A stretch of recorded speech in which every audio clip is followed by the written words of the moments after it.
Hello students, मैं शुभम जैन आप सभी लोगों का द्रोणा क्लासेस कोटा के यूट्यूब चैनल पर हार्दिक स्वागत करता हूं। चलिए चलते हैं। अपन अब बात करने वाले हैं, आज अपन जो बात करने वाले हैं वो इनपुट आउटपुट के बारे में बात करने वाले हैं।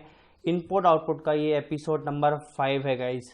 तो बड़े ही ध्यान से देखिएगा कि किस तरीके की अपन बात कर रहे हैं गाइज। बड़े ही दिनों बाद इनपुट आउटपुट का सीजन लेके आया हूँ, दोबारा सेशन लेके आया हूँ, क्योंकि बहुत ही ज़्यादा इंपॉर्टेंट था और बहुत सारे स्टूडेंट मांग कर रहे थे कि सर इनपुट आउटपुट का एक और सेशन लिया जाए, बहुत अच्छा क्वेश्चन सीजन चल रहा है तो उसको ले लिया जाए। चलिए, तो मैंने भी सोचा एक बार ले लेते हैं। चलिए चलते हैं। सबसे पहले अपन बात करने वाले हैं आज के अपन किस लेसन में बात करेंगे। आज अपन इनपुट आउटपुट के ऊपर ही बात करेंगे और एक क्वेश्चन एक सेट के बारे में बात करेंगे। एक सेट का मतलब 4 से 5 क्वेश्चन जो भी होते हैं अपने सेट के अंदर, उन्हीं के ऊपर अपन बात चर्चा करने वाले हैं गाइज। बहुत ही शानदार सा क्वेश्चन लिया है, बड़े ही ध्यान से देखिएगा गाइज। अगर आप लोग इस यूट्यूब चैनल पर नए हैं तो जरूर सब्सक्राइब करें और बेल आइकन को जरूर दबा दीजिएगा, है ना, जिससे आप लोगों को नोटिफिकेशन मिलता रहेगा।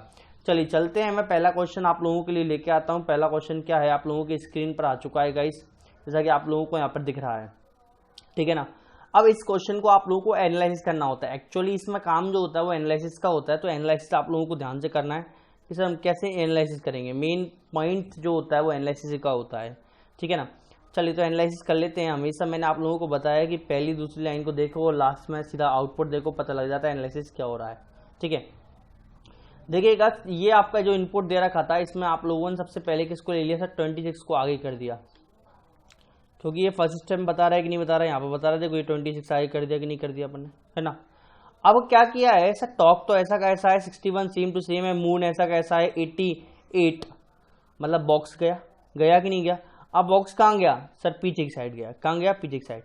मतलब आप लोगों ने सर नंबर और लेटर दोनों को एक साथ अरेंज किया है गाइस। समझ में आई बात, नंबर और लेटर दोनों को एक साथ अरेंज कर दिया है, एक को आगे और एक को पीछे। समझ में आ गई बात, एक को लेफ्ट हैंड साइड मतलब आगे की साइड में और एक को पीछे की साइड मतलब राइट हैंड साइड में। समझ में आया नहीं आया, अच्छी समझ में आया। चलो बात करते हैं अगले। अब पहली स्टेप में आपने जब आपने 2 चीजें जमाई है, देख लो भले बॉक्स उठ के चला गया, इसके बाद 88 आ गया, 81 आ गया, 47 वर्क नॉन इंक, 36 69 कॉल्डर और लास्ट में बॉक्स आ गया।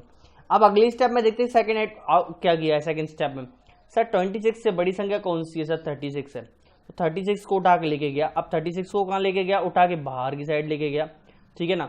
तो सर 36 26 है ना। उसके बाद टॉक है ऐसा कैसा 61, मून 88 81 47, वर्क नॉन इंक है ना 69। अब देखिए 69 के बाद क्या था, कॉल्ड था कि नहीं था, लेकिन कॉल्ड को कहाँ पहुंचा दिया इसने, पीछे जमा दिया, क्योंकि बी के बाद क्या आता है गाइस, सी आता है कि नहीं आता है। तो अब आप लोगों के दिमाग में भेजे में घुस गया होगा सर क्या आउटपुट हो सकता है, क्या क्या बन सकता है, पैटर्न क्या बन सकता है गाइस। पैटर्न जो होता है बहुत इंपॉर्टेंट होता है, तो पैटर्न यहां से देख लो सर। नंबर्स क्या हो रहे हैं, घटते हुए जा रहे हैं, मतलब सबसे पहले छोटा फिर उससे बड़ा फिर उससे बड़ा फिर उससे बड़ा ऐसे जमा है, घटते हुए गए अंदर की तरफ जा रहे हैं, है ना, जा रहे हैं कि नहीं जा रहे हैं। मतलब सबसे पहले सर ये कहाँ गए अपन, डिक्रीजिंग से इंक्रीजिंग में गए, डिक्रीजिंग से कहाँ गए गाइस, इंक्रीजिंग के पास गए, किसमें, नंबर में। किसमें गए थे अपन, नंबर में गए थे, इसलिए अपन इंट के लिए लिख देंगे नंबर, है ना। इसको मिटा देता हूँ पहले मैं, है ना, फिर ही लिखते हैं अपन यहाँ पे डिक्रीजिंग टू इंक्रीजिंग। सर ये डिक्रीजिंग टू इंक्रीजिंग, ठीक है ना गाइस, किसके लिए, नंबर्स के लिए। अब आउटसाइड गए इनसाइड गए, आउटसाइड का मतलब बाहर की तरफ जमाना और इनसाइड का मतलब अंदर की तरफ जमाना। अपन बाहर की तरफ जमाया था इसलिए आउटसाइड गए थे, इसलिए आउटसाइड के लिए मैंने ओ लिख दिया, है ना। अब अपन ने अक्षर के बारे में बात करते हैं सर, बॉक्स कॉल्ड इंक है ना, नॉन मून, ये जो लाइन लिख रखी है, box called ink non moon talk and work, ठीक है। इसमें भी अपन कहाँ गए सर, लेटर से गए, वो भी डिक्रीजिंग टू इंक्रीजिंग था sir, decreasing to increasing letter ही था कि नहीं था guys, decreasing to increasing letter था। अब लेटर था, अब आउटवर्ड था इनवर्ड था। स्वाभाविक बात है सर, जब इधर की तरफ चलेंगे इसमें आउट पीछे साइड से तो इनवर्ड जाएंगे, उधर की तरफ जाओगे तो आउटवर्ड जाओगे कि नहीं जाओगे, ठीक है ना। समझ में आई बात। तो मैंने इस एक एलिमेंट को ध्यान रखने के बाद इधर की तरफ नहीं जमाया, मैंने उसको उस साइड जमाया कि नहीं जमाया, तो ये आउटवर्ड हो गया अपना। इसको भी आउटवर्ड करूंगा, आउटवर्ड में काउंट करूंगा, ठीक है गाइस। अब ऐसा का ऐसा सेम टू सेम आप लोगों को नेक्स्ट इनपुट बनाना होगा। क्या बनाना होगा, नेक्स्ट इनपुट बनाना होगा। चलो बनाते हैं अपन। नेक्स्ट क्वेश्चन क्या है, ये रहा क्वेश्चन आप लोगों का। इस क्वेश्चन को आप लोगों को अरेंज करना पड़ेगा अब आप लोगों को, ठीक है ना। तो देखते हैं सर किस तरीके से अपन अरेंज करने वाले हैं इस चीज़ को, ठीक है ना।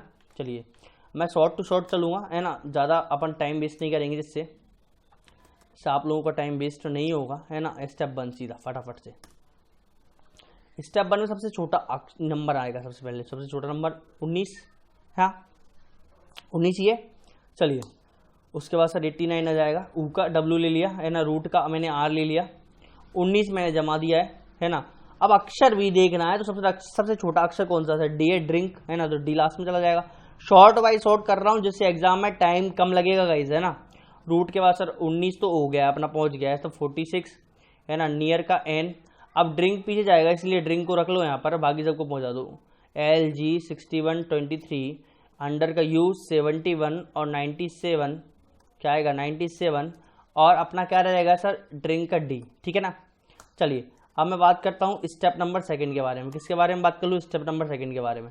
अब 19 से बड़ा जमाना जो कि बाहर की साइड जमाना है कि नहीं जमाना, 19 से बड़ा कौन सा दिख रहा है गाइस, आप लोगों को अच्छे से दिख रहा होगा 23। ये कौन है 23 है कि नहीं है इसमें 23, तो 23 के बाद 19 है ना, 89 ऐसा कैसा, W ऐसा कैसा।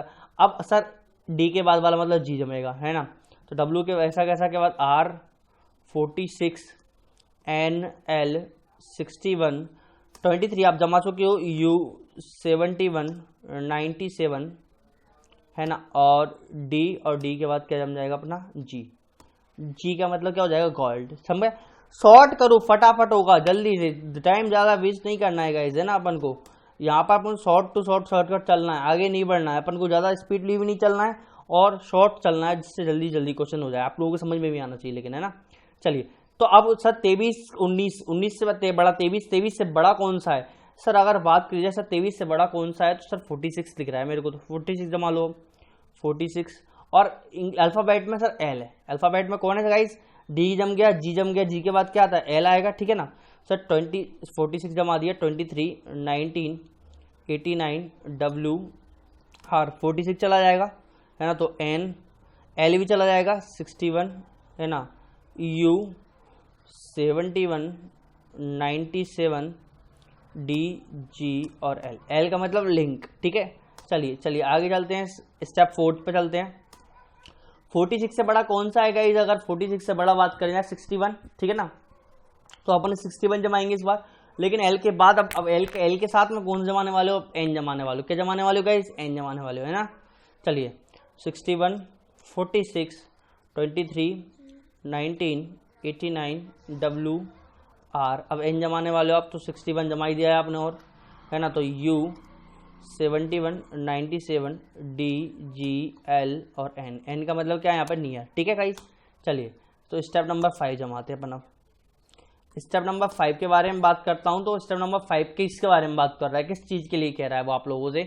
सर स्टेप नंबर 5 जो है वो 61 से बड़ा नंबर, 61 से बड़ा नंबर कौन सा, 71, तो 71, ठीक है ना। 61 जम ही चुका है, 46 जम चुका है, 23 जम चुका है, 19 जम चुका है, 89 ऐसा कैसा आ जाएगा। अब सर उससे बड़ा WRU में कौन बड़ा होता है, R होगा, N के बाद क्या आएगा, R आएगा, WRU में सबसे बड़ा सर W, उसके बाद U, उसके बाद तो अपन को छोटे से जमाना तो R आ जाएगा, ठीक है।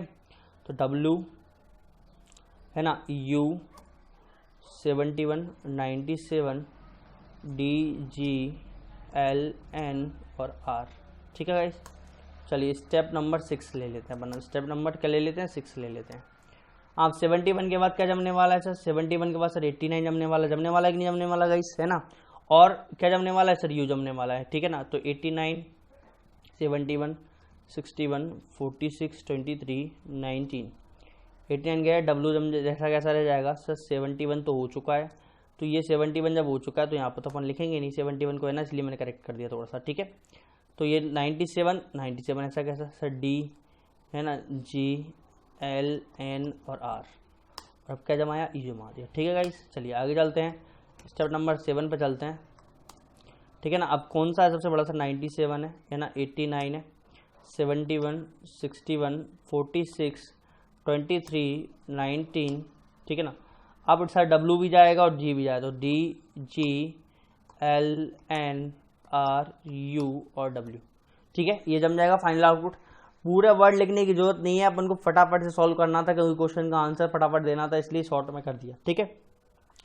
जब आप लोग पेन से वहां पर करोगे एग्जाम में तो बहुत ही जल्दी हो जाएगा ये क्वेश्चन, ठीक है, शॉर्ट टू शॉर्ट चलना है। क्योंकि अब इस क्वेश्चन की मैंने ये तो मेन मेथड बता दिया, मैं इसकी ट्रिक बताता हूँ। ट्रिक कैसे, अगर आप लोगों से पूछ लिया कि दिए गए इनपुट की कितने स्टेप्स में आउटपुट आएगा। तो आप लोगों के लिए बहुत ही आसान हो जाता है इस तरीके के क्वेश्चन करना, क्योंकि इसमें दोनों साइड जमा रहे कि नहीं जमा रहे। तो सर काउंट कर लिया करो, क्या कर लिया करो, काउंट कितने वर्ण है सर, 1 2 3 4 5 6 7 8 9 10 11 12 13 14, कितने हैं सर, लेटर और नंबर मिलाकर कुल 14 है, 14 है कि नहीं है। तो जब दोनों तरफ जमा रहे हो गए तो आधा जमेगा, मतलब स्टेप कितनी बनेगी 7। शॉर्ट ट्रिक फटाफट आउट कर सकते हो इस क्वेश्चन को। ऐसे एक क्वेश्चन जरूर आता है ऐसा कि एक इनपुट दे देगा, पूछेगा कितनी स्टेप बनेंगी, तो इस तरह की क्वेश्चन आप फटाफट से कर सकते हो। सर टोटल कितनी है 14, आधा कर दो, 14 का आधा कितना हो गया 7, आंसर कितना हो गया 7 होगी। एक साथ कितने को जमा रहे हो, 2 को जमा रहे हो, 2 को जमा रहे हो तो कोई दोबारा जमा हुआ है, एक मतलब फिक्स जगह पर जमा हुआ है, वो डिसाइड नहीं है, मतलब एक पहले से जमा होता है वो चीज होती ही नहीं है, क्योंकि दोनों को आप घुमा रहे हो तो दोनों का क्रम क्या हो जाता है, चेंज होता रहता है। ठीक है, चलिए तो आप क्वेश्चंस क्या पूछे मैं देख लेता हूँ। क्वेश्चंस क्या है, which step number is following output, ये आउटपुट कौन सा है। अब देखने की जरूरत है क्या यार गाइस, बताओ आप लोग, क्या देखने की जरूरत है, कितनी चीजों को जमाया है, कितनी चीजों को जमाया है सर, कितनी चीजों को जमाया, 2 चीजों को जमाया, ड्रिंक और लिंक, तो 2 एलिमेंट जमेंगे कि नहीं जमेंगे, आप चाहो तो देख लो ना यार। 46 वाला सर, 46 वाला क्या है, 46 23 19, लेकिन सर डी जी और एल है क्रम, इसमें है क्या डी जी एल क्रम, नहीं है गाइस, नहीं है, तो देयर इज नो स्टेप, है ना। क्या जमाएंगे गाइस, क्या बना देंगे, देयर इज नो स्टेप, है ना, सच स्टेप, ये कोई स्टेप ही नहीं है। ये बच्चा गलती कर जाता है सर डी के बाद, अरे डी के बाद जी भी तो अपने पास है कि नहीं है, तो ये गलती नहीं करनी है बिल्कुल भी, समझ में आई बात। चलिए, विच वर्ड या number would be at the 5th position from the right in the step 5। 5वें चरण में दाएं से 5वें नंबर पर कौन आ रहा है, 5वें चरण में दाएं से 5वें नंबर पर कौन आ रहा है, चलो देख लेते हैं। 5वां चरण पेश किया जाए आपके सामने, तो ये रहा 5वां चरण, और उसमें दाएं से कौन सा नंबर पूछा है, देख लो ध्यान से, 5वें नंबर पर यही पूछा है ना। 5वें स्टेप में दाएं से 5वां, चलो देख लेते हैं सर। एक तो ये रहा, है ना, दूसरा ये रहा, तीसरा ये रहा, चौथा ये रहा, 5वां ये रहा, कौन है डी, डी का मतलब ड्रिंक, क्या होता है गाइस, डी का मतलब ड्रिंक। चलो लगाओ ड्रिंक पे आंसर, पुट करो फटाफट से, क्या आ गया, ड्रिंक आ गया कि नहीं आ गया, समझ में आया, बेजे में घुसा कि नहीं घुसा, नहीं घुसा है तो इस नंबर पर व्हाट्सअप कीजिए, मैं आप लोगों को डिटेल में अच्छी समझा दूंगा। ठीक है, चलिए चलते हैं आगे, है ना, अब इसको रफ कर देते हैं थोड़ा सा, है ना। चलिए, how many elements are there between gold and 46 as they appear in the last step of the output. अब इसको इंग्लिश में तो बोल दिया मैंने, अब हिंदी वाले से कंफ्यूजन हो रहे होंगे तो मैं कंफ्यूजन को दूर कर देता हूँ। 46 और गोल्ड के मध्य कितने अक्षर, कितने एलिमेंट, अक्षर, लेटर और नंबर आ रहे हैं लास्ट स्टेप में, मतलब 7 जो लास्ट स्टेप है उसमें, देख लेते हैं ना यार गाइस। 46 और गोल्ड ही तो देखना है, तो ये रही सर 46 और गोल्ड, ये रहा लास्ट स्टेप, ये रही 46 ये रहा, और गोल्ड ये रहा। कितने आ रहे हैं सर बीच में, 1 2 और 3, कौन कौन सा, 23 19 और डी, 23 19 और डी कितने आ रहे हैं गाइस, 3 आ रहे हैं कि नहीं आ रहे, चलो तो फिर लगा दो, कितने आ रहे हैं सर, 3 आ रहे हैं, तो 3 लगा दो ना आंसर, क्यों टेंशन ले रहे हो, 3। ठीक है, आगे के लिए कहा, which of the following represent the position of who in the 4th step. Who की पोजीशन, डब्ल्यू की पोजीशन कौन सी है, 4थी स्टेप में गाइस, 4थी स्टेप पे चल लो ना, कोई टेंशन ले रहे हो सर, 4थी स्टेप में डब्ल्यू की पोजीशन कौन सी है देख लो।